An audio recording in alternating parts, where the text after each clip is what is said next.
శ్రీ వారాహిదేవి జ్యోతిషాలయం విద్య, ఉద్యోగం, వ్యాపారం, పెళ్లి, ఆరోగ్యం, నాగదోషం, సంతానం, రాజకీయం, వామాచార దోషం, భార్యాభర్తల మధ్య గొడవలు, అత్తాకోడళ్ల మధ్య గొడవలు, ప్రేమించి మోసపోవడం, స్త్రీ పురుషుల వశీకరణం, ధనం నిలకడ లేకపోవడం, మీ ఎటువంటి సమస్యలకైనా 24 గంటల్లో పరిష్కారం లభించబడును. నెంబర్ 1 వశీకరణ స్పెషలిస్ట్ పండిత్ పవన్ నంబూదిరి, కేరళ తాంత్రిక గురువు గారు. Phone number 9043637512. ఫిబ్రవరి 28 కుంభరాశి వారికి మధ్యాహ్నం 3:30 తర్వాత నోటికాడి కూడు లాగేసే వార్త. జాగ్రత్తగా ఉండండి. అందరికీ నమస్కారం. ఛానల్ కి స్వాగతం. 2025 ఫిబ్రవరి 28 మధ్యాహ్నం 3:30 తర్వాత కుంభరాశి వారి జీవితంలో ఏం జరగబోతుందో, ఈ రాశి వారికి సంబంధించిన వివరాలు ఏ విధంగా ఉండబోతున్నాయో, ఈ రాశి వారికి సంబంధించిన శుభ అశుభాలు ఏ విధంగా ఉండబోతున్నాయో ఈ వీడియోలో పూర్తిగా తెలుసుకుందాం. వీడియోని ఎక్కడా కూడా స్కిప్ చేయకుండా పూర్తిగా చూసినట్లయితే మేమేం చెప్పబోతున్నామో మీకు అర్థమవుతుంది. ఇక వివరాల్లోకి వెళ్లే ముందు మా చిన్న రిక్వెస్ట్ ఏంటంటే, ఇంతవరకు ఛానల్ ఎవరైనా సబ్స్క్రైబ్ చేసుకున్నట్లయితే వెంటనే ఛానల్ని సబ్స్క్రైబ్ చేసుకుని పక్కనే ఉన్న గంట సింబల్ మీద ఆల్ అనే ఆప్షన్ని క్లిక్ చేసినట్లయితే మేం చేసే ప్రతి వీడియో నోటిఫికేషన్ మీ వరకు చేరుతుంది. ఇక వివరాల్లోకి వెళ్ళిపోదాము. కుంభరాశి వారి యొక్క మనస్తత్వాన్ని కనుక చూసుకున్నట్లయితే, కుంభరాశి వారు చాలా మంచి మనస్తత్వాన్ని కలిగి ఉంటారు. ఈ రాశి వారు అనుకున్నది అనుకున్నట్లు సాధిస్తారు. కార్యరంగంలో దూకుడుగా వ్యవహరిస్తారు. ఈ రాశి వారికి కార్యదీక్షత, కార్యదక్షత కూడా ఉంటుంది. ఈ రాశి వారు కొత్త కొత్త విషయాలను తెలుసుకోవడానికి 10 మందిలో కలిసి తిరుగుతూ వాటి యొక్క మంచి చెడులను అంచనా వేసుకొని ప్రయత్నిస్తూ ఉంటారు. ఇక ఈ యొక్క రాశి వారు కొత్త స్నేహాలు, కొత్త బంధాలు ఏర్పడినా కూడా పాత వారిని ఎప్పుడూ కూడా విడిచిపెట్టరు. స్నేహితులన్నా బంధుమిత్రులన్నా అపారమైన గౌరవ మర్యాదలు ఉంటాయి. ఇక ఈ రాశి వారు కుటుంబ సభ్యుల్లోనూ, స్నేహితుల్లోనూ, సంఘంలోనూ, సమాజంలోనూ కీర్తి ప్రతిష్టలను పొందుకుంటారు. జీవితంలో ఉన్నత స్థాయికి ఎదగాలని జీవితంలో అంచెలంచెలుగా వీరైతే ఎదుగుతూ వస్తూ వీరి శ్రమని పెట్టుబడిగా పెడుతూ వస్తున్నారు.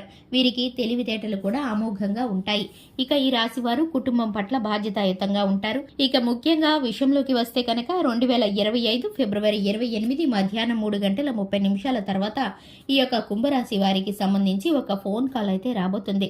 ఒక సంఘటన ద్వారా వీరైతే వీరి యొక్క ఉద్యోగ స్థానంలో ఉద్యోగాన్ని కోల్పోవడం అనేటటువంటి వార్తను కానీ, లేదంటే వ్యాపార స్థానంలో ఉన్నటువంటి వ్యాపారం దెబ్బతీసే విధంగా కానీ వీరైతే కొంత ఆర్థిక నష్టాన్ని పొందుకోబోతున్నారు. వీరి ప్రత్యర్థులు వీరిపైన కుట్రపూరితంగా ఇటువంటి పనిని చేస్తున్నారు. ఎందుకంటే కనుక వీరి యొక్క మంచితనం, ఎదుటి వారికి సహాయం చేసి వీరి యొక్క దానగుణం చూసి ఇప్పుడు వరకు వీరికి ఎంతమంది అయితే స్నేహితులు ఉన్నారో అంతమంది కూడా ఎక్కువగానే వీరికి శత్రువులు కూడా ఉంటూ ఉంటారు.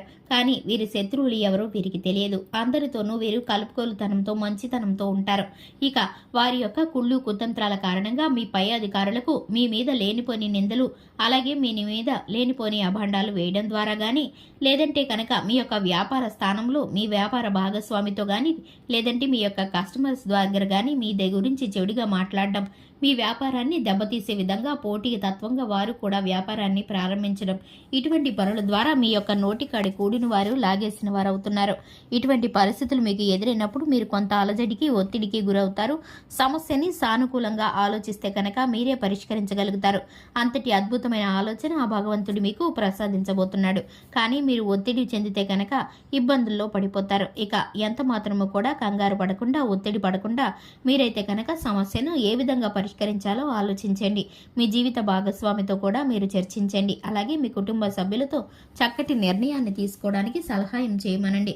ఇక ఈ యొక్క రాశి వారు కుటుంబ సభ్యుల మాటను వినినప్పుడు వారి యొక్క ఆపద, అవసరత అనేది తీరుతుంది. ఈ యొక్క రాశి వారికి ముఖ్యంగా చూసుకున్నట్లయితే అన్ని విషయాల్లోనూ మిగిలిన అంశాలలో మిశ్రమమైన ఫలితాలను పొందుకోబోతున్నారు. ఆరోగ్యం కూడా బాగుంటుంది. ఇక విద్యార్థులు ఎవరైతే ఉన్నారో ఉత్తమమైన ఫలితాలను పొందుకుంటున్నారు. కుటుంబంలో పెద్దవారి ఆరోగ్యం చిన్నపాటి ఒత్తిడిని గురి చేస్తుంది. అనారోగ్య సమస్యలు తలెత్తుతాయి. ఇక ముఖ్యంగా చూసుకున్నట్లయితే కనుక ఈ యొక్క రాశి వారికి బయటికి వెళ్ళినప్పుడు, వచ్చినప్పుడు కనుక జేబులో కనుక చేతి రుమాలు నీలం రంగుది ధరించడం ద్వారా చక్కటి ఫలితాలను పొందుకుంటారు. చెడు దృష్టి అనేది మీ పైన పడకుండా ఒక నిమ్మకాయని మీ జేబులో పెట్టుకొని వెళ్లడం ద్వారా మీరైతే పరిహారాన్ని పొందుకోగలుగుతారు. ఎందుకంటే మీపై కన్ను దృష్టి అధికంగా ఉంది కాబట్టి ఇటువంటి కన్ను దృష్టి నుండి మీకు ఈ నిమ్మకాయ అయితే పరిహారం చేస్తుంది. మీకైతే కనుక చక్కటి ఫలితాలను కలిగిస్తుంది. శివారాధన చేయడం ద్వారా మేలుకరమైన ఫలితాలను పొందుకుంటారు. చూశారు కదండి, ఇది ఇవాల్టి వీడియో. వీడియో నచ్చినట్లయితే లైక్ చేయండి, ఛానల్ని సబ్స్క్రైబ్ చేసుకోండి. Thanks for the watching.